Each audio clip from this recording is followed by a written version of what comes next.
I came across this new product called Solution Finish, and I thought it'd be kind of interesting to review this piece of plastic.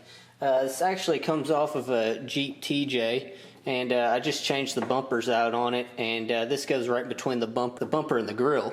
So it doesn't fit there anymore, so it's just kind of hanging around the garage, and I thought it'd be kind of cool to try to re-dye it and clean it up, and maybe I'll hang it somewhere and get to try out Solution Finish and see what it's all about. Well, so this is the little bottle that it comes in. This is a 1 ounce, and there's also, I believe, a 16 ounce. And some of the things you will need is isopropyl alcohol, at least 70%. Something you might want to do is buy this off the internet or Amazon. I tried to go to the store the other day to buy some, and they were all sold out, and I went to a couple other stores, and of course they were still sold out. So hopefully you can find some, but you definitely need that. I tried doing a piece of plastic without it, and it didn't really work. Reason being is it actually opens the pores up to the plastic, and Solution Finish will actually adhere to it a lot better. So definitely need isopropyl alcohol, maybe something to kind of scrub it with if you've got like some compound residue. Also, I would recommend using gloves so it doesn't dye your hands. It's up to you. A couple junk rags, and you could use a toothbrush to scrub it.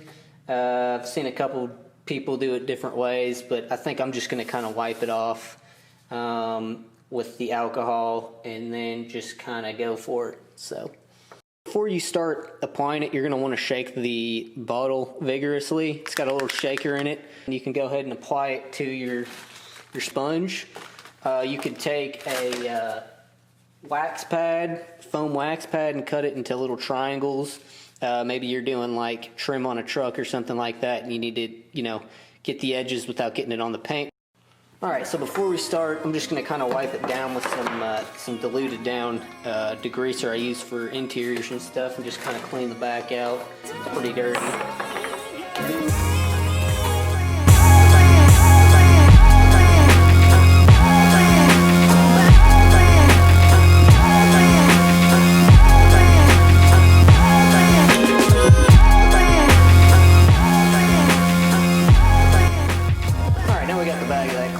Which wasn't necessary, I just felt like doing that.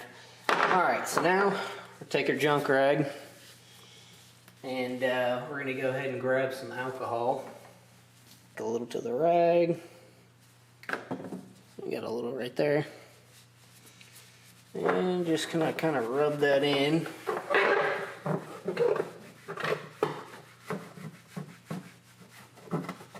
Looks like it's doing a good job of getting some of the leftover compound there off, so that's nice. If you're really concerned about it, like I said, I'd probably get a toothbrush and just kind of agitate it as best as you can, and more than likely the Solution Finish will kind of take care of the rest of that.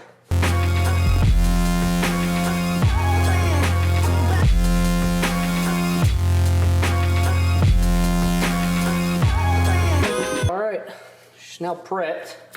I'm gonna go ahead and give this stuff a go. We're gonna shake it up real good. Like I said, you could take like a foam wax pad and kind of cut it into triangles. But I'm just gonna take one of these here. I'm gonna kind of grab the smaller one like so. You can actually just kind of take the wooden part off, which I think it's easier just to apply it like this without the stick. And go ahead and open it up. And set that down there.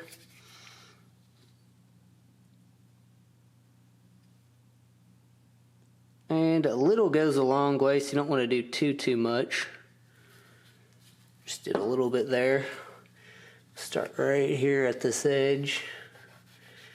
You're just going to kind of try to work it in there as best as you can.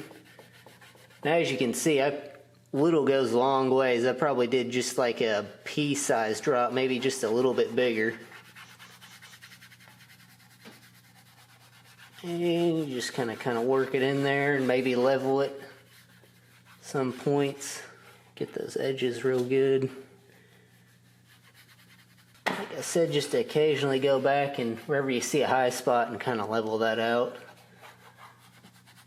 This is not complicated at all. You definitely need to get rubbing alcohol though if you're gonna do this.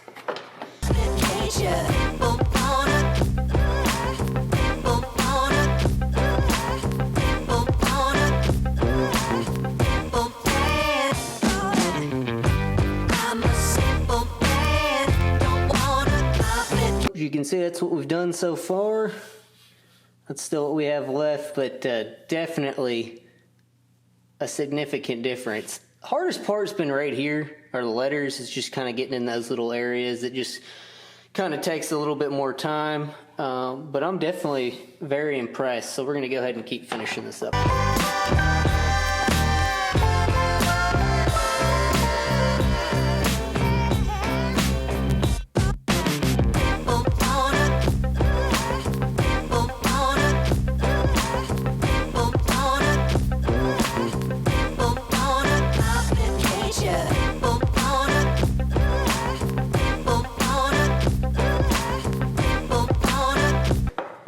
And I'm just going to kind of wipe it down, make sure there's not any extra. Just make sure we don't have any high spots anywhere. Very, very impressed with this product.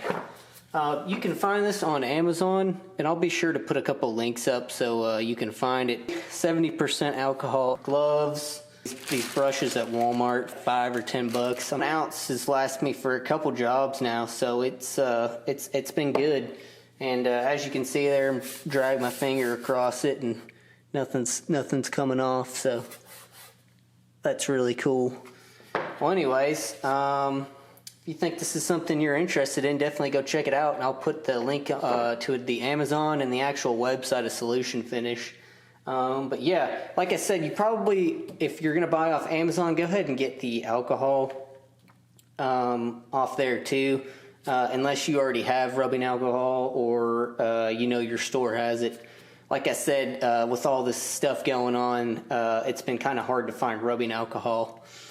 Also, you can go to Solution Finish website, and I believe they have a complete prep set for whatever plastic. And it's not just plastics. You can do wiper blades. You can do, I've used this on WeatherTech floor mats. I've restored those. It's worked out really well.